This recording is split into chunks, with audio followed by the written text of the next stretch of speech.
we haven't seen for a while. So, Can you stand in front of the podium? oh, I do follow orders. I am, yeah. When I'm told what to, and I have to avoid the speaker too, right? Yeah. You're in the good spot right I'm in a good spot. Okay. All right, so we'll start Andy over here at this table and our guests at this table. Thank you, Lynn Terranella, for inviting me, Leanne Seaver. This is my second meeting with you all. And I, Deborah Harsha, thank Lynn, and am here with Leanne. So thank you for my second meeting. Welcome. And we'll move around here, and these look all to be very familiar faces at that table. Oh. But, Just to introduce my wife, you've seen her before, Cynthia Ruoff.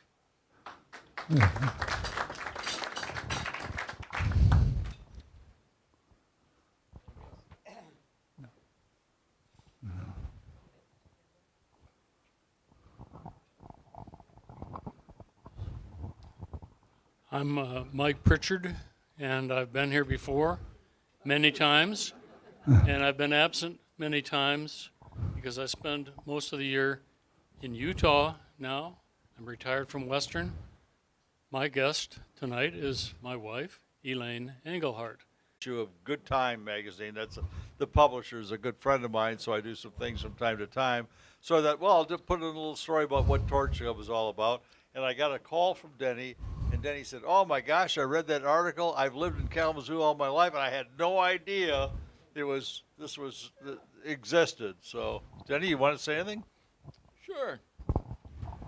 I'm 88. It's also a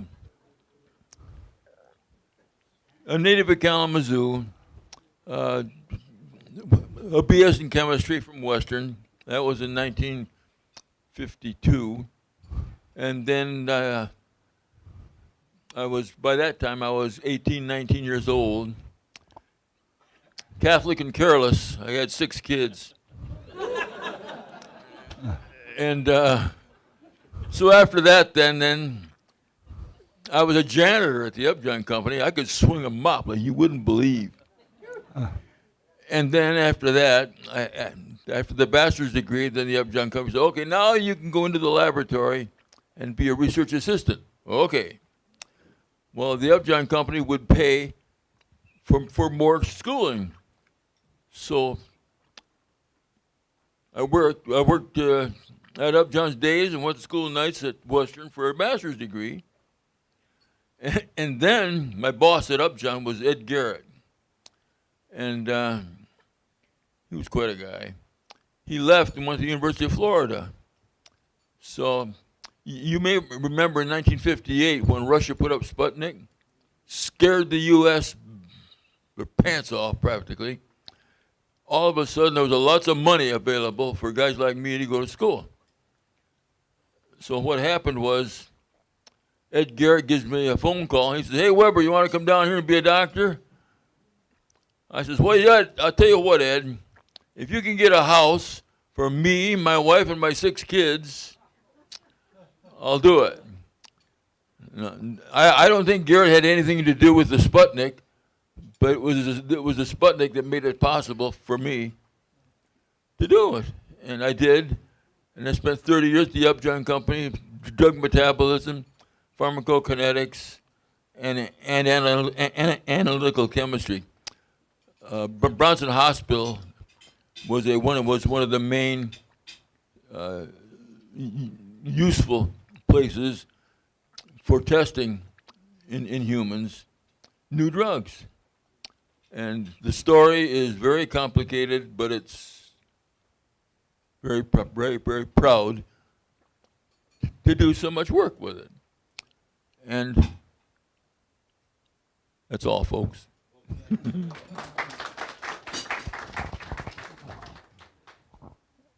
And have we visited all the tables? I think we've taken care of that bit of our business, so thank you. It is good to see new faces, and hopefully some of our guests here tonight will find this to be a great way to spend the third Wednesday of every month until May.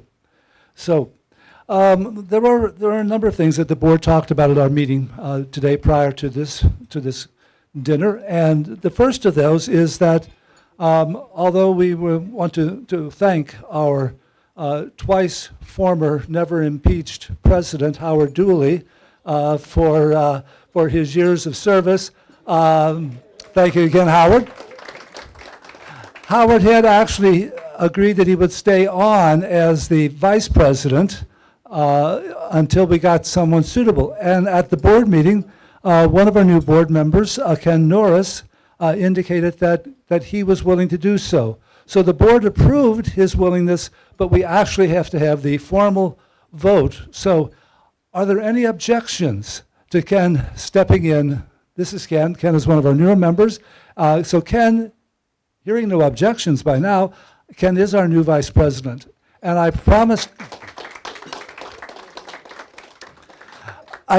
Ken that I would make a plug for him, and he will be in touch with you.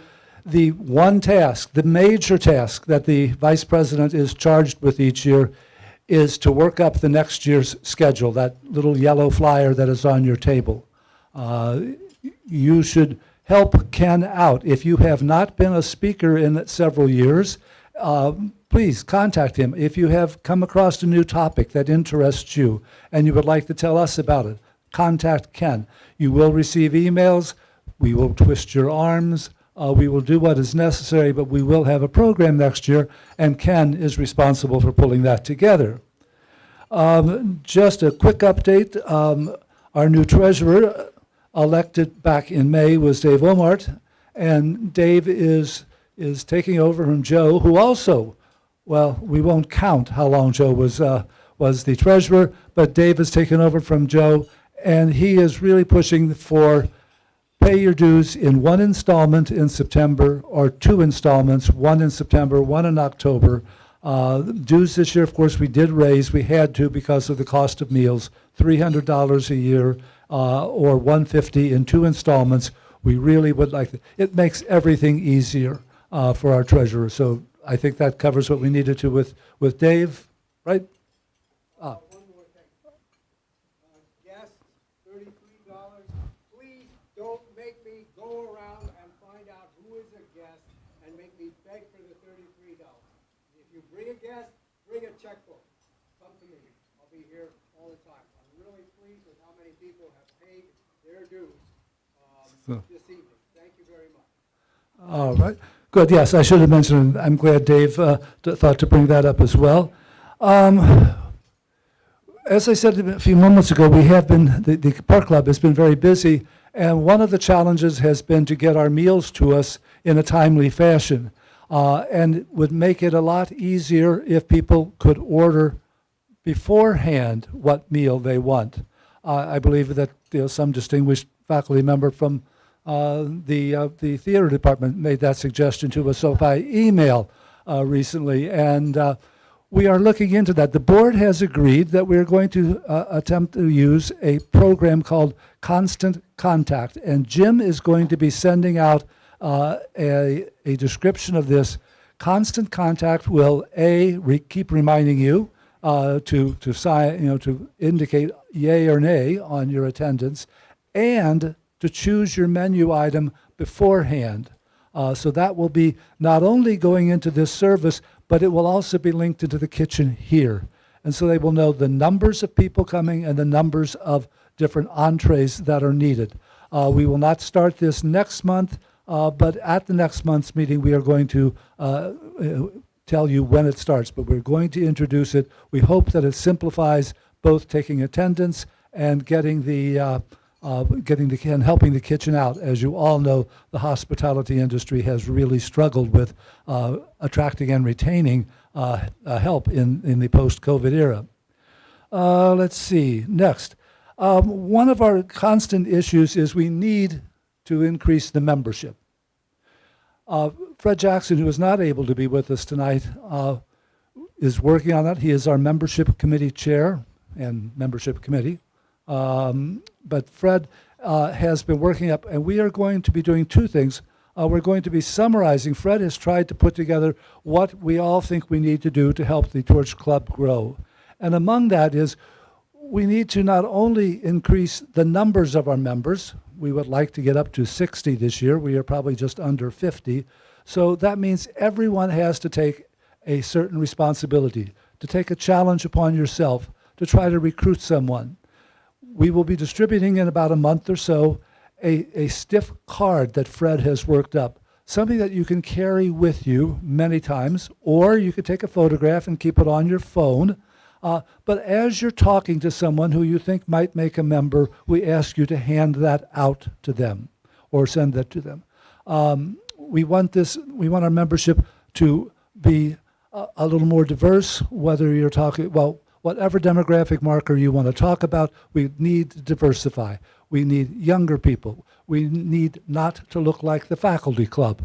As you know, we need so anything. So different professions, sexual orientation, whatever, variety, and challenge yourself. As I said at the board meeting, maybe I'm on the treadmill talking to somebody who's 30 years younger than I am. We have a good conversation. Why don't I just pull out this card and hand it to him and say, we've been having some good conversations. Would you like to carry them on in the context of a monthly club meeting? But we need to challenge ourselves on that.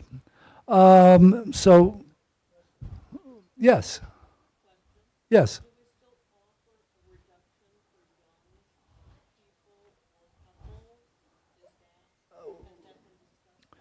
What we have discussed is that for the first, I believe it is 10 new members, the people who bring in the first members of up to 10, the person who solicits the member, who brings the member on board, will receive a 50% reduction in their dues.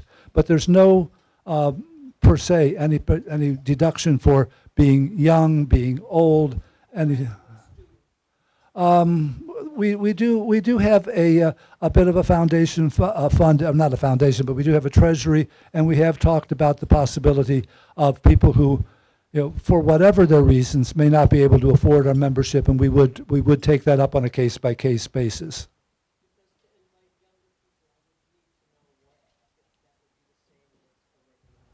It would.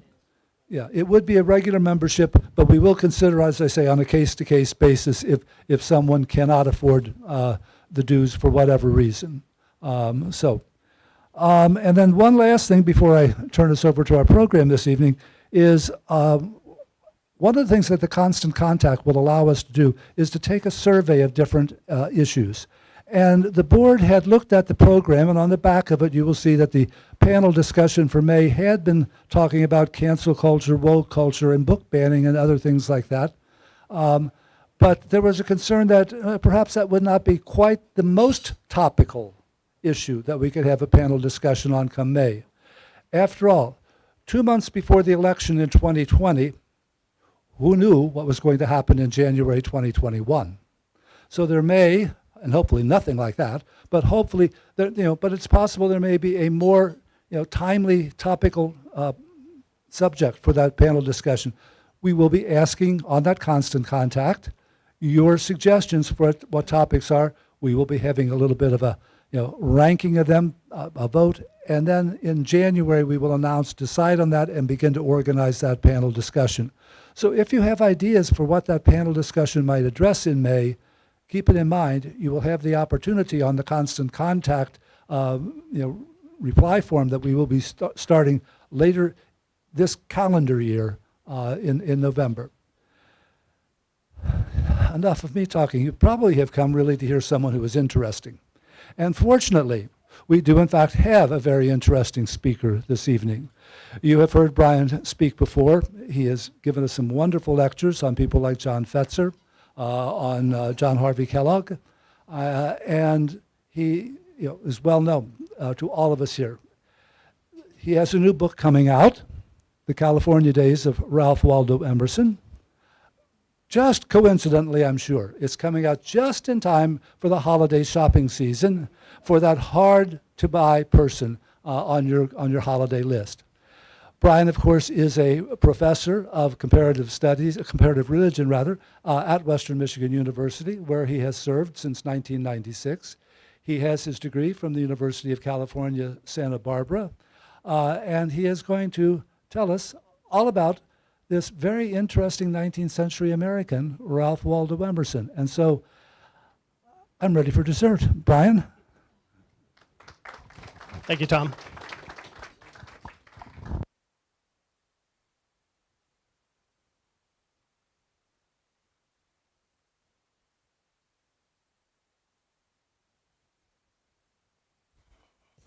Actually, I don't know if that's cut.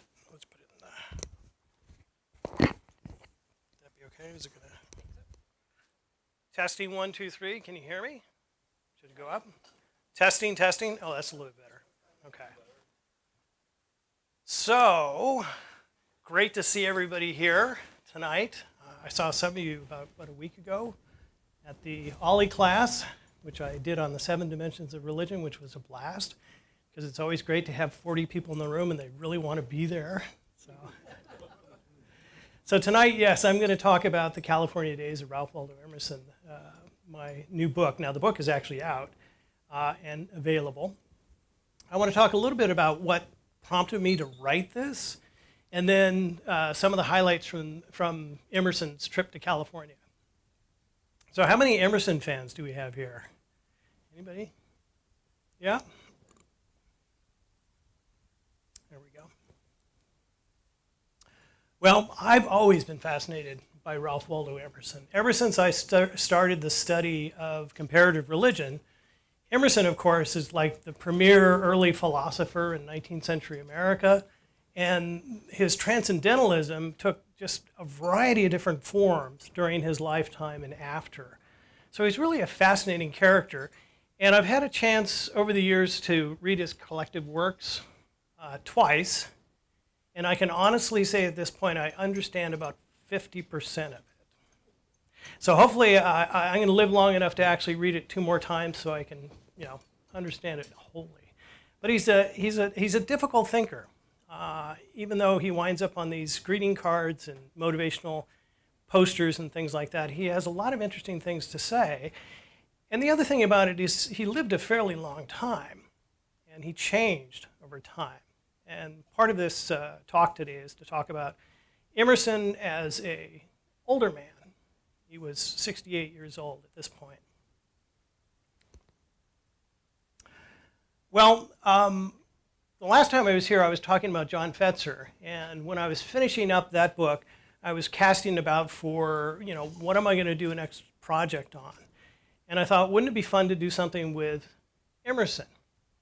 But the other thing I was really interested in, still am, is I'm a native of California, so I always wanted to do something with California history. And luckily, unexpectedly, I was able to do both. Because in April 11th, 1871, Ralph Waldo Emerson got on a train in Boston with 12 other people, friends and family, and he took a train ride 3,000 miles across the continent to California. And he took a vacation in California. It took about 7 weeks. It was unexpected. He hadn't expected to take this trip. Sorry, the map is a little bit small for the room. Most of the biographies on Emerson, this just merits a footnote. They just mention he went to California, and that was about it. But a few years ago, I happened upon a little book called A Western Journey with Mr. Emerson. And it was by a guy named James Bradley Thayer, who was a Harvard law professor. And he also happened to be the personal attorney of Ralph Waldo Emerson. So they were very close. And Thayer actually went on the trip with Emerson to California in 1871. And a few years after Emerson died in 1882, he decided he was going to write up a little narrative about that trip, what he remembered of it, some of the anecdotes, some of the highlights. And he came out with this little book, A Western Journey with Mr. Emerson. And it's interesting, but it's very thin and it's very short, and it doesn't give all the information you'd like to know about what went on this trip. And in fact, he's so reticent. He has this kind of Victorian sense of privacy that a lot of the people he talks about are Mr. Blank or Mrs. Blank, and you don't really know who he's talking about. And it's almost impossible to reconstruct who was on the trip with him just by reading this little book. So I thought this would be really interesting to do a travel log based on this trip if only I could find some more information. So I searched around and I found that Emerson himself had written several letters from California, but unfortunately the vast majority of them are missing.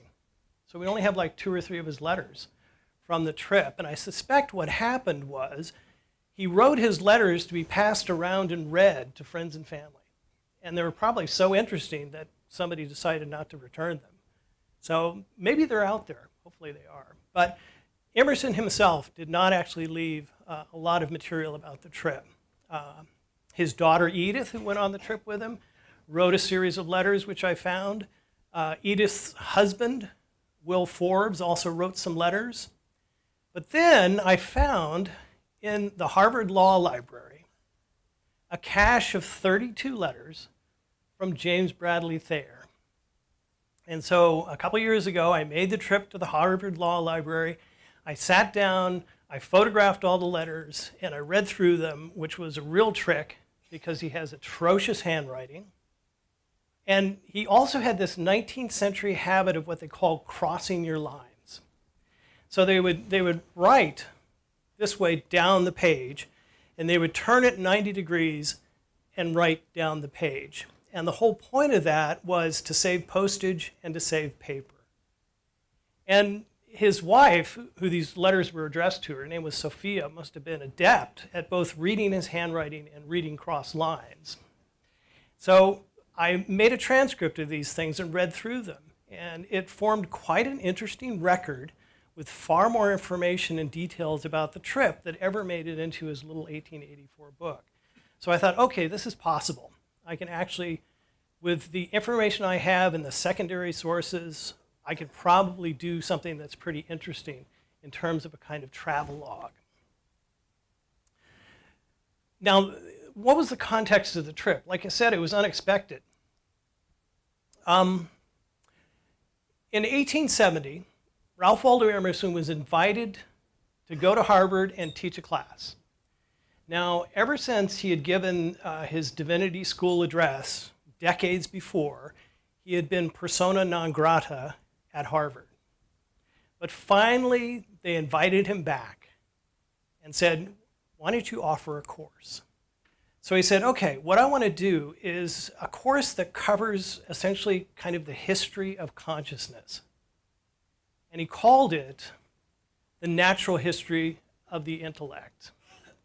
Now, the problem at this time was Emerson was actually in cognitive decline. He was losing his memory.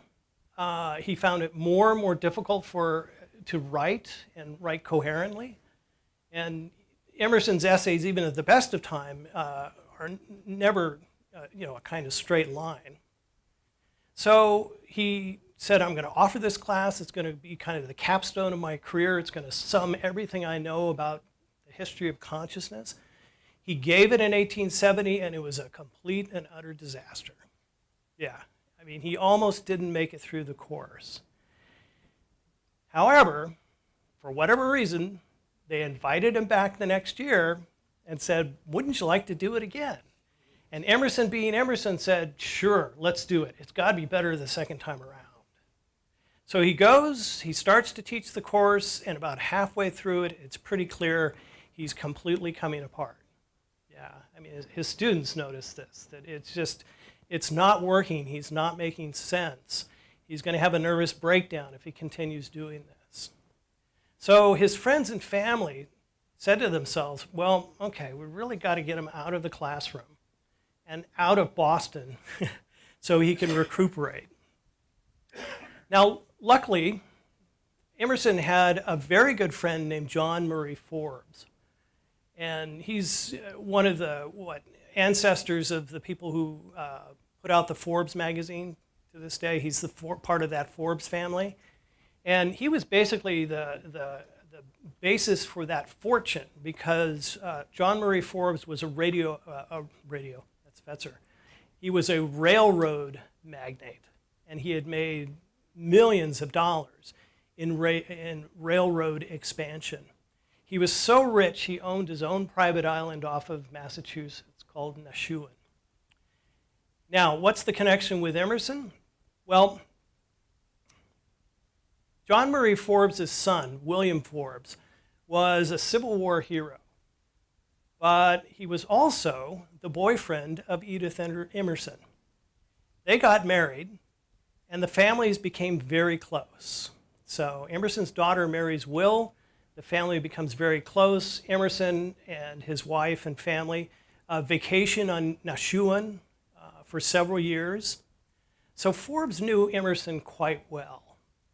And he decided, what is the best way of getting Emerson out of the classroom? Well, I will invite him to take a trip to California, and I will pay all the expenses. So they got together a group of people, Emerson, his daughter Edith, her husband Will, the Forbes family, and some other friends.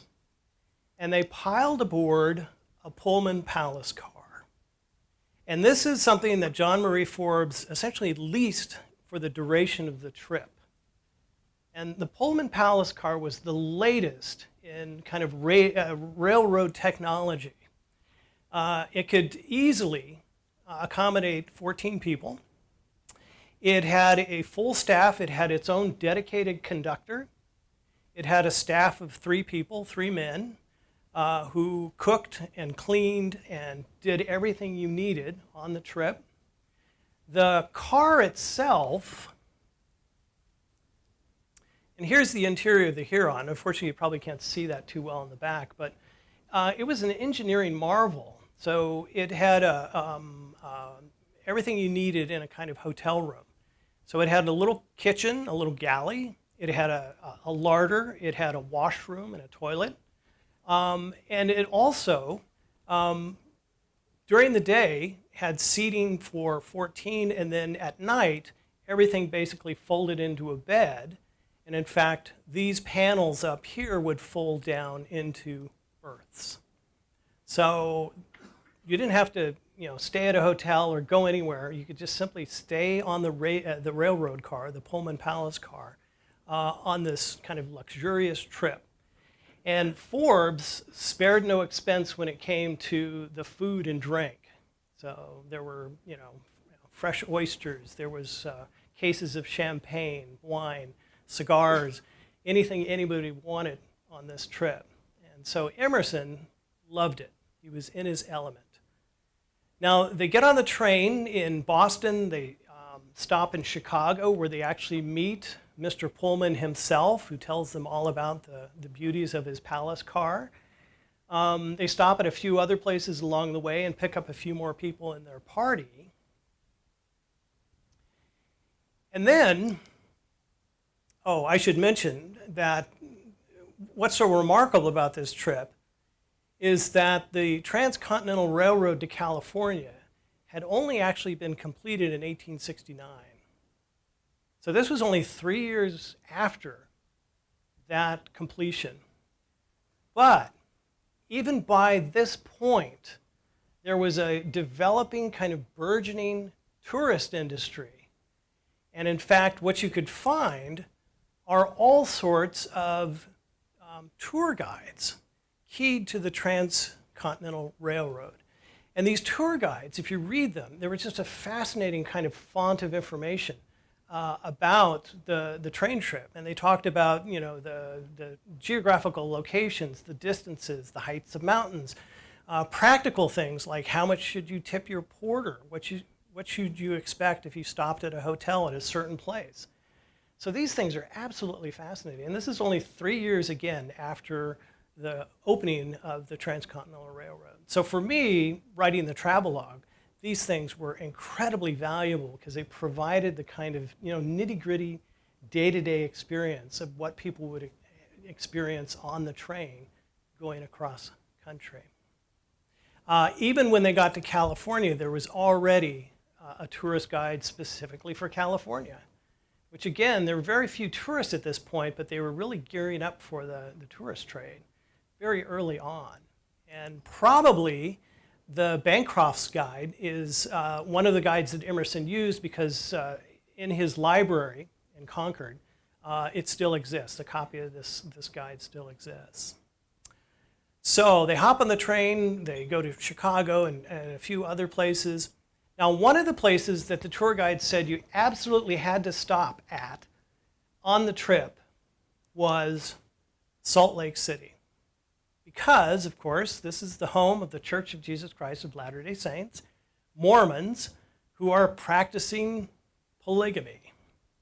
So it was touted as kind of a high point of the trip. It was kind of the Mecca for the Muhammad of America, Joseph Smith, or his religion. He was actually dead by this time. Yeah. So in Salt Lake City, they stopped for a day. They went and saw the sights. They went and saw, this is the Mormon Tabernacle, which was one of the first major buildings that the Mormons built. The temple would rise here, but they could only see the foundations of it at that point because it would take years before the Mormon temple in Salt Lake City was actually built. They did other things. They went to a menagerie. They went to a bookstore. They went to hot springs. They saw a melodrama at the theater called The Wildcat. And Emerson apparently just absolutely loved all of this.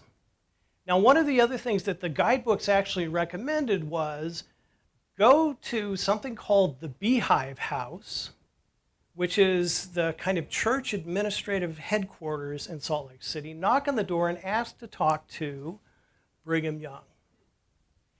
And it turned out that Brigham Young actually encouraged this because he thought this was a great way, if he could talk to tourists as they come through, he can sell Mormonism and also kind of legitimate his own political power in Utah, which of course is constantly being contested by the US government at this point. So that's exactly what they do. Well, the men do. The women don't want to have anything to do with Brigham Young.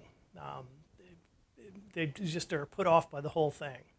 But the men go, and they have a nice long conversation, like 45 minutes with Brigham Young in his private office. They talk about issues of power and the expansion of the Mormon church, their reach within the region, mining, all sorts of different things. Now, the funny thing about this was Emerson knew exactly who Brigham Young was, but Brigham Young had absolutely no idea who Ralph Waldo Emerson was. And so it was only near the end of the interview that Brigham Young's secretary kind of nudged him and said, you know, this is the famous philosopher Ralph Waldo Emerson. And who knows whether that actually made an impact or not. But Emerson was fascinated by Young. He didn't think much of Mormonism. He called it the afterclap of Puritanism. But he really admired Brigham Young for what he had achieved in the West. So that was a very interesting stop. Emerson actually bought a book on Mormonism. It was called Answers to Questions. And throughout the rest of the trip, he'd delve into it, and they would have these long conversations about Mormon theology and the theocracy in Utah.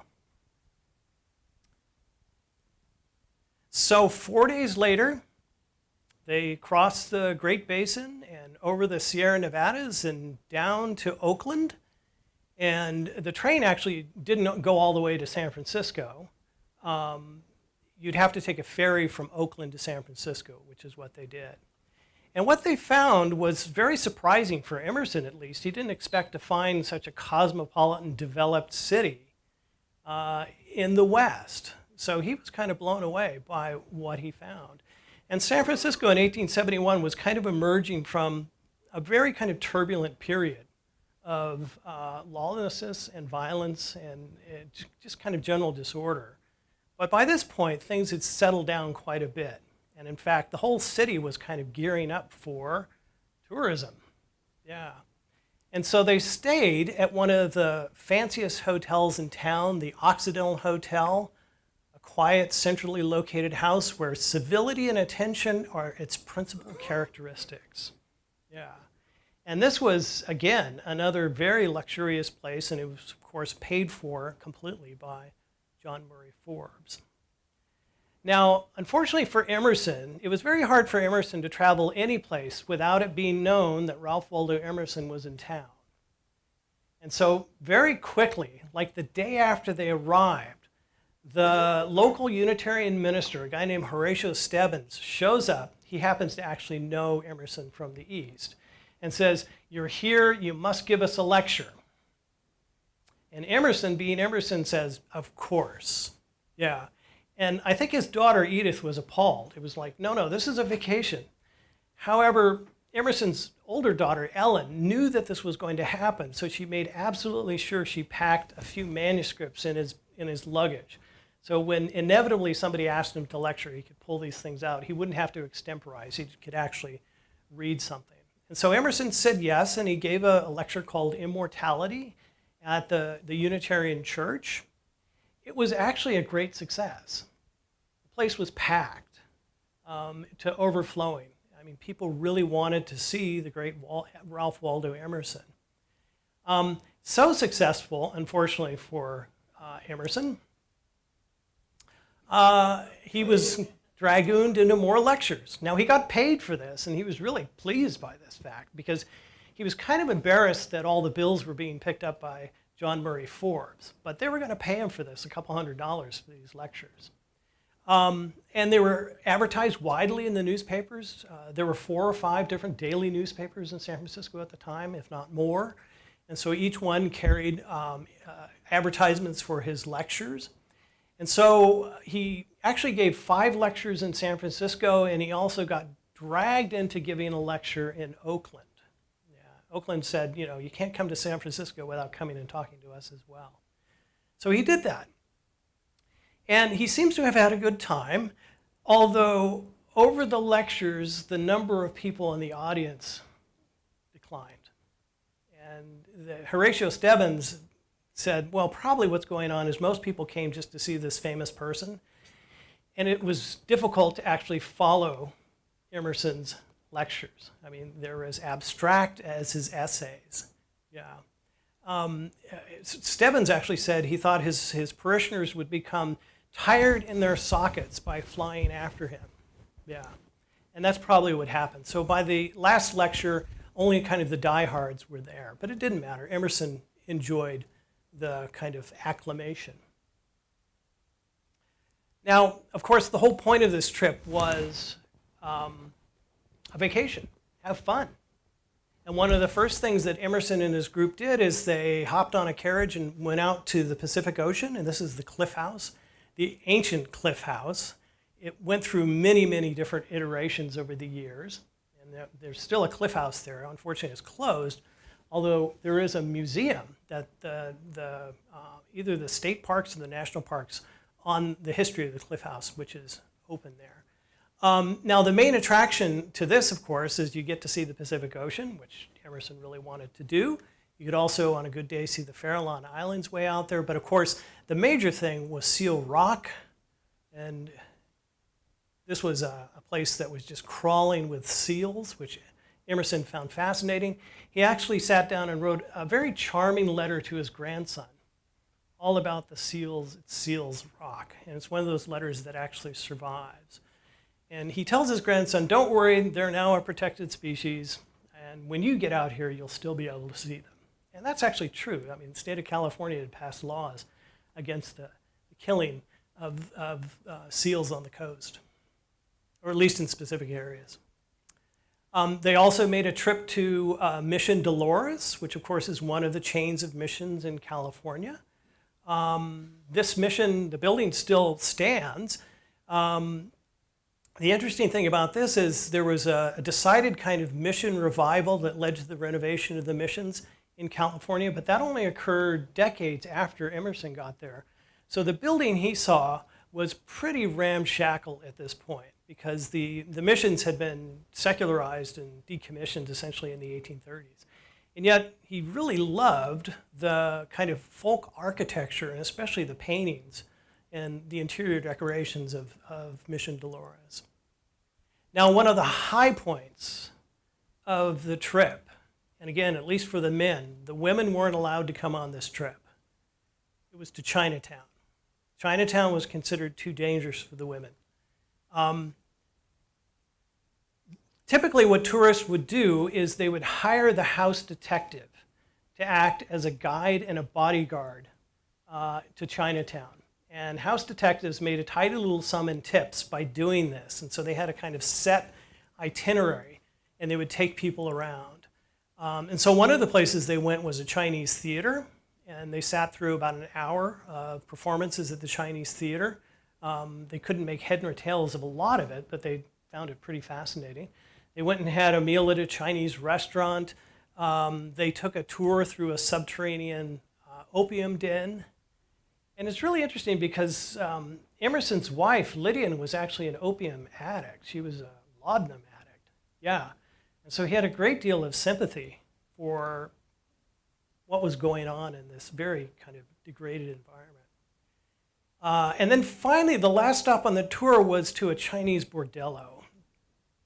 Now, the group actually, before they went, they conferred whether they thought it was really appropriate for Mr. Emerson to tour this Chinese bordello. And they decided not.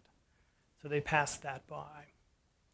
So Emerson, in the days in San Francisco, he did all the kind of touristy things. He went to the ocean, saw the Golden Gate, saw all the tourist attractions in the city, drank lots of wine and champagne, which he really enjoyed. He also, this is a map of kind of central North California. They also made a variety of side trips. They went up to Marin County, where San Quentin was the state prison, and it was always kind of part of the tour to go to the state prison. They also took a train up the Napa Valley to Calistoga, which was a hot springs and also one of the centers of the wine industry. So again, they got to sample some of the California vintages.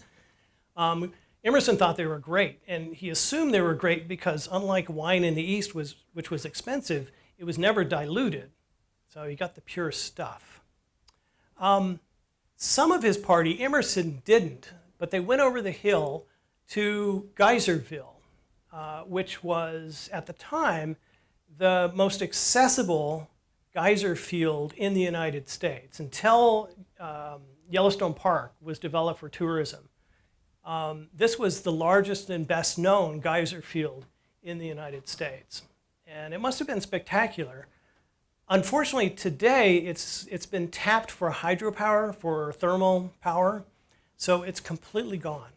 It's completely gone, yeah. You can go to Geyserville and there's nothing there but a little town and a big corporation, yeah. Of course, the major draw for Emerson and the rest of his group in California was Yosemite Valley. So here's a famous Albert Bierstadt painting of Yosemite Valley. Yosemite had only been, quote unquote, discovered, at least by white Americans, in the 1850s. And it was intrepid tourists like Albert Bierstadt, and here's a photograph of the valley. This is by a very famous California photographer named Carlton Watkins. Watkins is fascinating because he developed a large plate photographic process so he could make these mammoth prints that preserved the detail of the scene. And these things are remarkable. However, to do a mammoth plate, you had to carry around a mammoth camera. But he did. And he went to just remarkable places like Yosemite. Now, his photographs were actually used to sell the idea of Yosemite as a park in the 1860s. And eventually, Yosemite did become not a national park, but a state park, but it was protected by the federal government by none other than Abraham Lincoln, signed it into law. So only in 1864 was the valley actually turned into a park. And by 1871, it was still pretty inaccessible except for those people who wanted to take the trouble to get there. So to get to Yosemite, this is what you had to do. You had to take a ferry up the bay to Martinez. You caught a train from Martinez down to Modesto. You got into a stagecoach up to Coulterville, and then you hopped on a horse and you rode the rest of the way into the park. Yeah. It was, you had to have a bit of dedication to actually get there. Yeah. And again, Emerson, he was just alive. He loved this. The people on the trip really remarked at just how much he was kind of blossoming, despite the rigors of the trip. And of course, this is springtime, the temperatures are going up. It wasn't an easy trip. And once you got there, this is the map of the valley floor from the 1871 tourist guide to Yosemite. And as you can see, today, of course, this place is just completely developed. You know, there are roads, paved roads, and many, many buildings and hotels and all these sorts of things. When he arrived, there were only 3 hotels and a couple of other homes in the valley, and that was it. It was almost completely undeveloped. And they decided they were going to stay at Leidig's Hotel. And here's a picture of it. Again, another Watkins photograph. There's the hotel. They chose it because they were told that Leidig's had the best food in the valley. Mrs. Leidig apparently was this wonderful chef. She was also a baker. And Emerson, who considered pie a breakfast food, had to have his pie every day. And he just absolutely loved the pies that she managed to whip up. The hotel looks fairly substantial, but once you got inside, there were no walls. There were only burlap sacks that divided up the interior into rooms, and the ceiling was canvas. And so they said, okay, you really can't do any gossiping in this place, right? You got to keep your voices down because everybody will hear what everybody else is doing. But that was okay because they didn't spend a whole lot of time in the hotel room except for sleeping. They were spending most of their time running around the valley on horseback, ascending up to the waterfalls and Mirror Lake and looking at things like Half Dome and things like that. And again, I wish we had Emerson's letters from Yosemite. These are the letters we're missing because he would have had some very interesting things to say, I think. Well, the highlight of, he didn't know it, but the highlight of his trip to Yosemite was his meeting with John Muir. And John Muir at this point was not famous. He was 33 years old. He worked at a sawmill. He was just beginning his studies as a naturalist. He was quite well known in the valley for his kind of scientific studies, but nobody else knew who he was. And it wouldn't be for decades before he started writing for the big magazines in the East and writing his books and becoming the father of American conservationism and the president of the Sierra Club. At this point, he was just kind of a 33-year-old drifter. However, he had a good friend named Jean Carr, and she lived in Oakland. Her husband, Ezra, taught at the University of California, and she knew Emerson. And she knew that Emerson had to meet Muir. So she very quickly, when she learned that Emerson was in San Francisco, sent him a letter and said, when you're in Yosemite, track this guy down and talk to him. And she also wrote a letter to John Muir himself and said the same thing. Emerson's coming, you got to go talk to him. Muir was so bashful that he could not introduce himself. Yeah. So what he did is one night, in fact, it was almost the last night before Emerson and his party was going to leave the valley, wrote a letter saying, I'm John Muir. Jean Carr told you about me. Please come and visit me tomorrow morning in my home. Well, his home was this. So this is the lumber mill that he worked in. I don't know, can you see that at all? Muir lived at the lumber mill and he built himself what he called his hang nest. So on the end of the lumber mill, he actually built a hanging room so that he would have views of the valley up and down. And this was a tiny, tiny space. And in order to get up from the lumber mill into the hang nest, you actually had to climb what Muir called a hen ladder. So it was essentially just a log that steps had been carved in. So Emerson and Thayer show up the next day. They meet Muir finally. Muir invites him up to his hang nest, and they all gamely go up the log. And it's so small inside his little room that they all have to sit cross-legged on the floor. And very quickly, Muir begins pulling out his notebooks and his sketches and all the kinds of samples that he had been collecting. And Emerson was absolutely captivated by it. And even after they left the valley, Muir and Emerson for a time actually corresponded.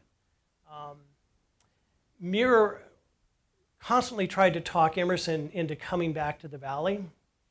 And Emerson constantly tried to talk Muir into coming east and going to Harvard, which was something that Muir had absolutely no interest in doing.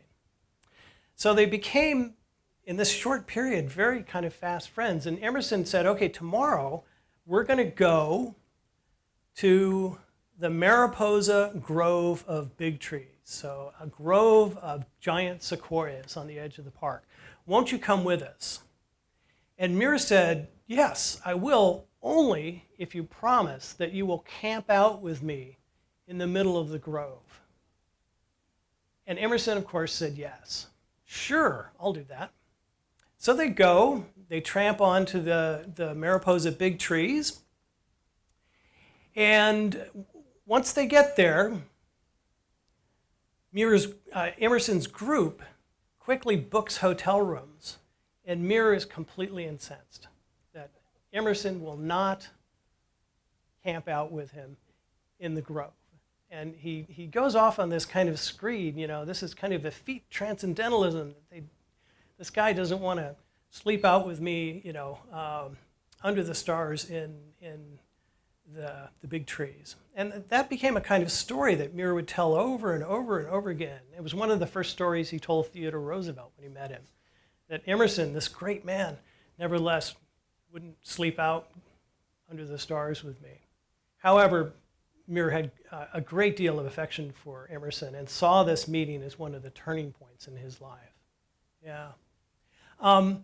One of the major attractions in the Mariposa Grove of Big Trees is this grizzly giant, which is the biggest tree in this particular grove. And it's always impossible with these photographs. This is another Watkins photograph. It's always impossible to get an idea of scale. I mean, it just kind of looks like a tree. It's a big tree, but it doesn't look like a big tree. Well, that's why I blew up the figures at the bottom of the photograph, just to give you a kind of scale. That's the people down here. So these things are absolutely huge. Emerson said of them that the only wonder is that we don't wonder more about them because they're just so overwhelming. And sadly, I was having a conversation earlier about the fate of these trees today. Just last year, unfortunately, a raging wildfire entered into Mariposa Grove, and they only managed to save the grizzly giant and other trees by setting up permanent sprinkler systems to keep these things wet. Because otherwise, the fires now are so hot that they're actually destroying these ancient trees. And the fires are also, the climate change in general is basically destroying the microclimate that these trees actually grow in. But for Emerson and Muir at that time, this wasn't a problem. These places were pristine, almost untouched, in ways that we can't imagine today with such developed tourism in the state of California. At a certain point, the keeper of the trees, a guy named Galen Clark, asked Emerson to pick out one of the trees so they could name it after him. And Emerson thought this was a little bit too much. He said, no, I don't want a tree named after me. This would be too much. But I will pick out a tree and we'll name it after Samoset, who was the Indian Shashim that helped the Pilgrims, way back in early New England history. So Samoset is still there, that tree, and this is actually Muir's sketch of Samoset. Emerson just thought it was too much to name a tree after him. So they leave the Mariposa Grove of Big Trees. There's this wonderful scene of farewell between Muir and Emerson. that I talk about in the book that's very poignant. It's something that Muir basically wrote about several times later in life. And by slow stages, they returned to San Francisco. At this point, Emerson still wants to tour. So the very night they get back, one of the places Emerson wants to go is the Barbary Coast. And this, of course, is kind of the red light district of San Francisco. And Emerson really wanted to go to a place, take me to the Theater of the Toughs, that's how he put it. And I want to see one of these performances in the Barbary Coast. And so a couple of his friends, they basically humored him and took him off to this place, probably the Bella Union, which is this kind of saloon dance hall here. And they sat through a show, but Emerson was really very unimpressed. It was just way too tame for him at this point. Yeah, so he didn't quite get the full Barbary Coast experience that he expected. Well, at this point, again, Emerson, famous person, it's very well known that he's in town, and he starts to be besieged by people who want him to do favors. So these people just kind of come out of the woodwork. Some of them he knows, others he doesn't, but they're constantly knocking on his hotel room, asking him, get me a position at the local school, give me enough money so I can buy a piano. This is the price of celebrity, even in 1871. And so Emerson's daughter, and Emerson was always very good about these things, but Emerson's daughter Edith said, oh, we've got to get him out of here. We've got to get him out of here. So they decided to leave, but not before a committee of women for the Women's Rights Convention that was coming up knocked on his door. And of course, Emerson was all for women's rights, and he would have, if it were up to him, he would have stayed the extra week in order to talk to the convention. Edith said, absolutely not, no. So they made a compromise. They sent Emerson down to the photography studio of William Shue, had a photograph taken, and they made these visitation cards, cartes de visite, and gave them to the Women's Rights Convention organizers to sell as a fundraiser. Yeah. And so he kind of fulfilled his obligation here, but Edith got him out of town. And where did they go? Well, they went up to Lake Tahoe, where they spent a wonderful couple of days on the banks of Lake Tahoe. And again, if you've seen Lake Tahoe today, it's completely overdeveloped. It's also burning down. But back then, it was pretty pristine. It was just an absolute beautiful place to end their trip to California. So on May 30th, 1871, Emerson arrived back at his home, which they called affectionately the Bush. And he knocked on the door, and it turned out that both his wife and his son had chicken pox, and the house was under quarantine. So he had to go stay with neighbors for a week or so before he was actually let back into his house. But he got back in, and he settled back into his routine.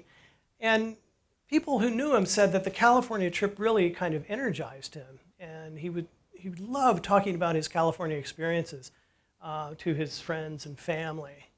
And this, of course, is the origin of the title of the book. The attraction and superiority of California are in its days. It has better days and more of them than any other country. In one of the letters that survives from Emerson's trip to California, he really says, if I were young enough, I would kind of sell everything and move west. In another of his lectures, he had said that if the United States had been settled from the West Coast to the East Coast, then the East Coast would remain unpopulated to this day. Yeah. So he really enjoyed his California trip, and it was kind of energizing. However, just about a year later, on July 24th, 1872, a fire broke out in his home bush, and it partially destroyed the house. Now, that was bad enough, but probably what also happened was at this point, Emerson had a stroke, because after it, he was never quite the same. They rebuilt the house bigger and better. None of his books or his papers in his library were affected. But still, Emerson himself was beginning a pretty kind of long decline cognitively. His last years are very interesting because over time, he becomes not only forgetful, but almost completely aphasic. He just loses his words.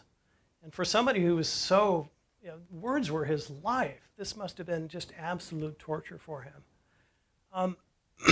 Excuse me. He still insisted that he was going to go lecture, but he always lectured from notes.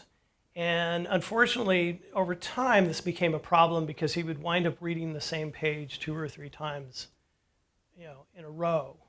And his oldest daughter, who became his caretaker, Ellen, decided, okay, you're never going to lecture without me being in the audience so I can prompt you, at these points and make sure, keep you on track.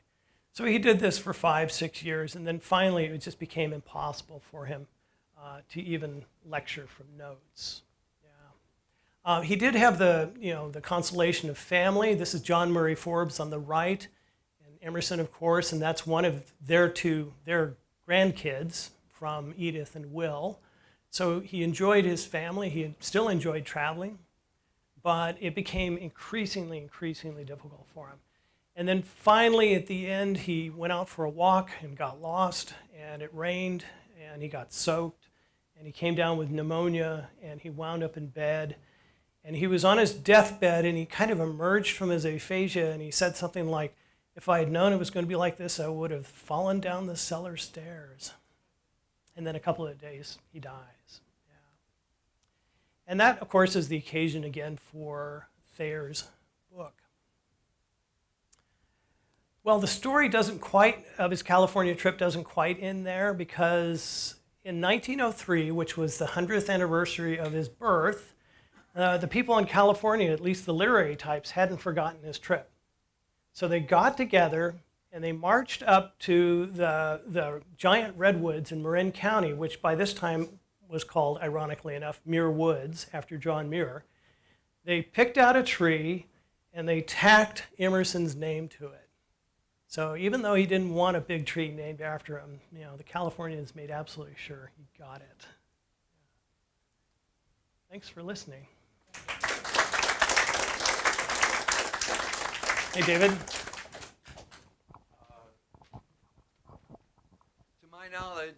To my knowledge,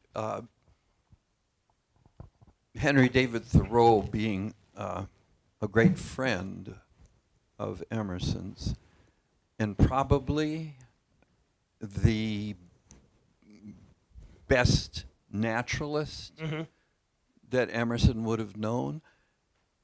Did he make a connection with this other great naturalist, Muir?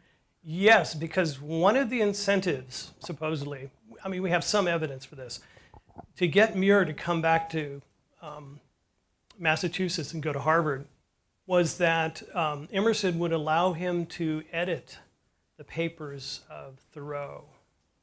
Yeah, and so Muir mentions this in a letter to his friend Jean Carr. Yeah, so that was a real, and probably for Muir, Emerson was important, but Thoreau was even more important. And Muir, in his home in the Alhambra Valley, always had 2 photographs on his fireplace, and one was of Emerson and one was of Thoreau.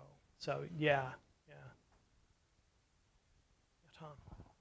A little bit tangential, Brian, but did you do any research at the Kalamazoo Valley Museum? No, I didn't. As you talked about John Murray Forbes, it reminded me that it was Forbes and his money who helped to revive the Michigan Central Railroad, which had, and Forbes had friends in Kalamazoo, and there is a signal cannon on display at the museum that I'm pretty sure was given by Forbes to the Gun Lake Fishing and Hunting Club in 1860-something. And there was also a carte de visite of Edith. Oh, really? Yes. Oh, I will check that out. I had absolutely no idea. But no, Yeah. it just, as I say, tangential, but you start talking and somewhere back there, gears started clicking after 8 years away. So. Thank you. I was curious, did you do any research on Thayer? His family? Yeah, a certain amount. I mean, he was a very well-regarded legal scholar. I'm just thinking the Thayer family, goes all the way back to the Pilgrim Oh. days. And if you've been to West Point, it's a Thayer Hotel. And Thayer was the founder of West Point. Oh. It could be, well, Could be a connection. I've run into a number of them, and they've, oh yeah, he was here and he was there. So just curious if he was connected to that family. I don't know. I don't know. Okay. But I wouldn't be surprised if they were. Yeah.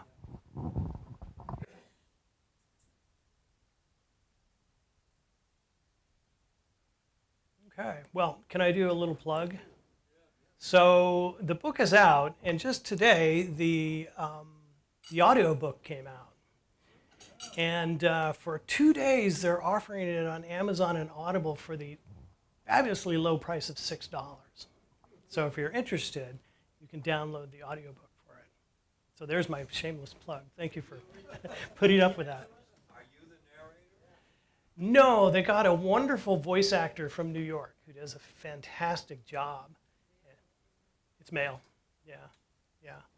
So I was very happy. I'm not terribly happy about the new cover they put on it. It was produced by Tantor Media, and they decided they were going to slap something on it that they thought reminded people of California. Well, unfortunately, that's a Joshua tree, and Emerson never came within 200 miles of a Joshua tree.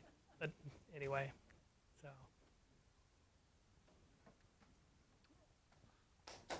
Thank you. Okay. All right. Well, again, thank you to all who've come tonight. We have about 4 more weeks.